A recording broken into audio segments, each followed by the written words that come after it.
Bien, y por último el tercer tipo de condicional. ¿Cuándo vamos a usar el tercer tipo de condicional, el condicional tipo 3 o el third conditional? Bien, lo vamos a usar cuando queramos hablar de situaciones irreales del pasado y su posible resultado. ¿Qué quiero decir cuando digo situaciones irreales del pasado? Generalmente lo que pasó, pasó, ¿sí? No hay forma de cambiarlo. Lo que hacemos es imaginar qué hubiese pasado si esa situación habría sido distinta. Por ejemplo, si lo llevamos al ámbito de la literatura infantil. Y podemos de esta manera cambiar o imaginar finales distintos para los cuentos tradicionales. Y por ejemplo, podemos decir qué hubiese pasado si a Cenicienta no le andaba su zapato. O qué hubiese pasado si Blancanieves no comía la manzana envenenada.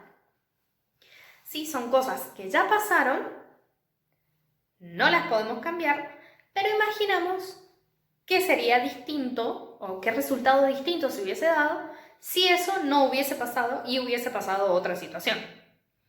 Hay muchísimos ejemplos que podemos hacer. Es de hecho una situación que los psicólogos no aconsejan hacer para no tener que estar todo el tiempo maquinando sobre qué hubiese pasado en el pasado si tal y tal o la otra cosa. Pero nosotros lo vamos a ver de manera muy cortita porque es algo que necesitamos saber. Entonces, tercer tipo de condicional lo usamos para situaciones irreales del pasado y su posible resultado. Fíjense que ya vimos todo. ¿Sí? Vimos el cero condicional, que lo usamos para hechos científicos, verdades absolutas. El primer condicional, que lo usamos para futuro, para posibles eventos del futuro. El segundo condicional, que lo usamos para situaciones hipotéticas o imaginarias del presente y su resultado. Y ahora el tercer condicional, que lo vamos a usar para situaciones irreales del pasado. Entonces, cierra completamente el círculo y vemos que todos los condicionales los podemos usar, depende del tiempo al que nos queramos referir y a las distintas situaciones.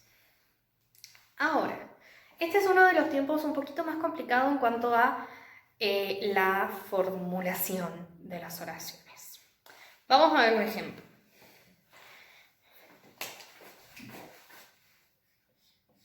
If you had got up earlier, you would have caught. Acá abajo, the bus. Bien. If you had got up earlier, you would have caught the bus. ¿Qué quiere decir esta oración? Si te hubieses levantado más temprano, habrías alcanzado el micro. ¿Qué es lo que realmente pasó? Que no me levanté temprano y por ende perdí el micro. ¿Sí? Por eso decimos que es una situación irreal del pasado. Bien. Ahora, ¿cómo hacemos para formularla? Nuevamente recuerden dos cláusulas. Una cláusula de la condición, una cláusula del resultado.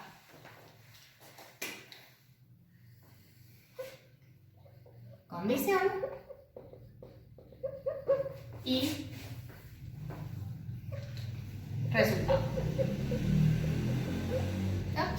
Result. Bien. Vamos a identificar los tiempos verbales de cada oración y el verbo de cada oración. If you have got up earlier. Tenemos toda una estructura verbal que es had got up. You would have caught. ¡Wow! Tenemos un montón de palabras en cada uno. Bien, entonces, cuando hablemos de la condición, vamos a usar siempre la estructura de pasado perfecto.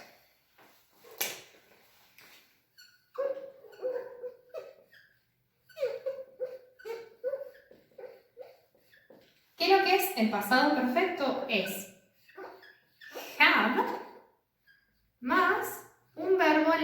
tercera columna.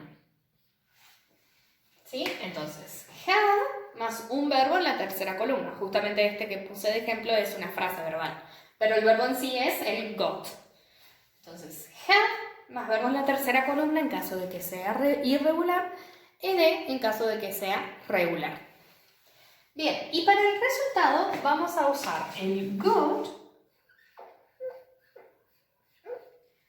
que era la terminación ia del verbo. El have siempre vamos a usar good y have y un verbo en la tercera columna. Entonces, good, have y verbo de la tercera columna para el resultado. Had más verbo de la tercera columna para la condición. Repasen bien los tiempos verbales, ya se los vengo diciendo.